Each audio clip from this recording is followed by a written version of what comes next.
What is it? It's going for a long time. Looks like a fireball, but not really. It's the wrong color.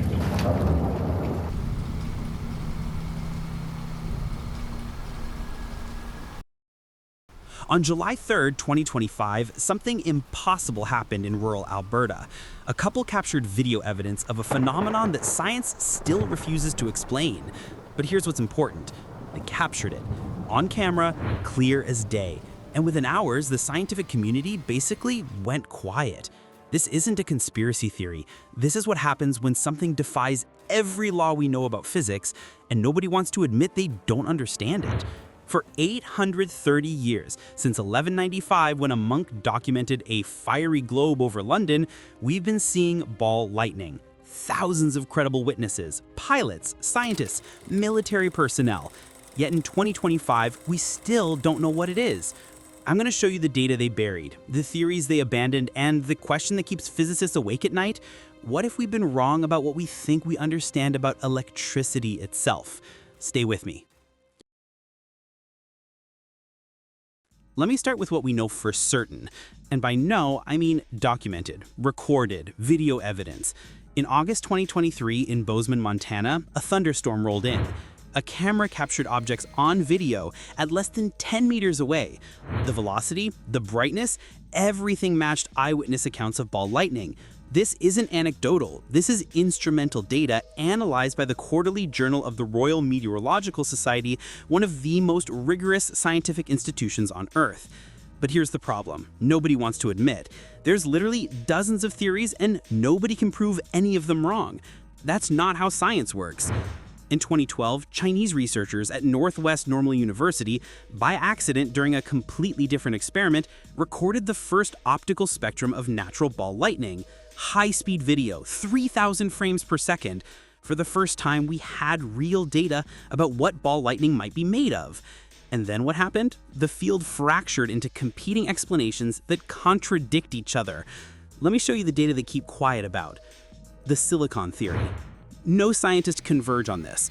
Lightning strikes soil, vaporizes silicon, creates burning nanoparticles that glow as they cool, right? Makes sense. Except in 2014, when researchers finally got that spectrum from the Tibetan Plateau, it didn't match. Not perfectly. The light signature suggested something else was happening. The plasma theory. Okay, so it's plasma, an ionized gas ball held together by electromagnetic forces that should be reproducible in a lab, and it is. Russian scientists have done it. Water aerosol plasma, long-lived, glowing. Except the plasma falls apart immediately. You can't hold electromagnetic energy in suspension like a physical ball. The math doesn't work. The microwave theory. What if trapped microwave radiation created it? Lightning strikes ground, microwave energy gets trapped in plasma bubble, glowing sphere. Plausible, published, tested, and consistently fails to explain how ball lightning can pass through solid objects. And then there's the theory that breaks everything, magnetic monopoles. These are theoretical particles that only have one magnetic pole, north or south, not both. They should exist based on particle physics. We've never found one. But if one exists inside ball lightning, it could explain the energy generation, the penetration through solid matter, even the mysterious radiation signatures. This is where it gets scary, because if that's true, we're not looking at a lightning phenomenon. We're looking at evidence of physics we don't understand yet, physics that might rewrite what we think we understand about electricity itself. Here's what the data actually shows. According to observations from Russian Academy of Sciences research, the energy density inside ball lightning can reach 10 to the 10 joules per cubic meter. For context, that's equivalent to a small nuclear explosion, contained in a sphere the size of a basketball. When the ball ruptures, charge carriers fly out in the form of a sheaf of sparks. That's not plasma dissipation, that's structured electromagnetic discharge, like something's holding it together and then releasing it. And here's the part they don't talk about in mainstream science media. Ball lightning witnesses report seeing it during storms, but seeing it form almost never. This is important. If it's a natural plasma phenomenon, we should occasionally see it form, right? See the moment it coalesces from ordinary lightning. We don't. It just appears. Some accounts describe ball lightning entering through closed windows, leaving perfectly circular holes, not broken glass, not scattered debris, circular, neat, like something burned through it cleanly. How does that happen with electromagnetic plasma? How do you have a glowing ball of ionized gas that can selectively cut through solid matter? One researcher, a skeptic mind you, suggested it might be an electromagnetic hallucination, your brain being tricked by the magnetic field into seeing something that isn't there. Except multiple people have seen it simultaneously, and it's left burn marks on objects, physical evidence. So that theory dies too. The suppression pattern. Here's what bothers me most, and this is where the narrative flips. Ball lightning has been studied for decades. The scientific community accepts it exists. Multiple peer-reviewed journals have published on it. Universities worldwide research it.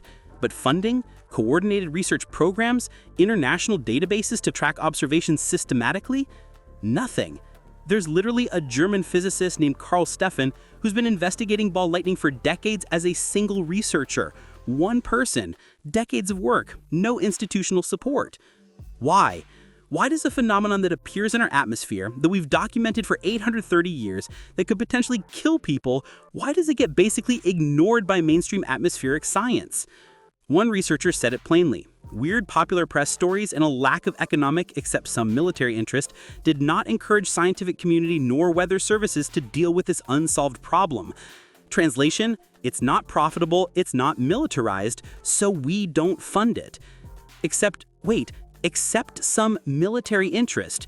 The declassified Project Condign report UK government officially released concludes that charged plasma formations similar to ball lightning are formed by novel physical, electrical, and magnetic phenomena and are capable of being transported at enormous speeds under the influence and balance of electrical charges in the atmosphere. Weaponizable? Nobody says that, but the military noticed it, studied it, then stopped talking about it. Meanwhile, the scientific community fractures into competing theories, dozens of them, none provable, none falsifiable. I want to be clear about something. I'm not saying scientists are lying. I'm saying they don't know. In 2025, after 830 years, after high-speed video, after spectral analysis, Martin Uman, an emeritus distinguished professor of electrical and computer engineering at the University of Florida, said, if ball lightning was easy to make, we would have made it. That's an admission, a real one, from someone who knows more about lightning than almost anyone alive. The latest research, fresh from 2025, suggests multiple mechanisms might be at work. Not one answer, multiple explanations for what might be fundamentally different phenomena grouped under the same name. But the deepest mystery remains. Where does the energy come from? That's the question that breaks every theory.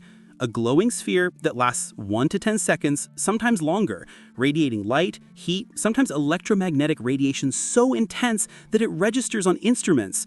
All from what? There's nothing inside it that should generate that energy. Some researchers are now speculating about things that don't exist yet. Dark matter particles, axion quark nuggets, particles we've literally never observed. Not because they're certain, but because conventional physics can't explain it.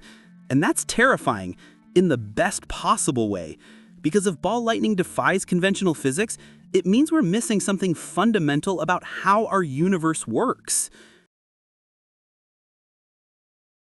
Here's what I want you to understand.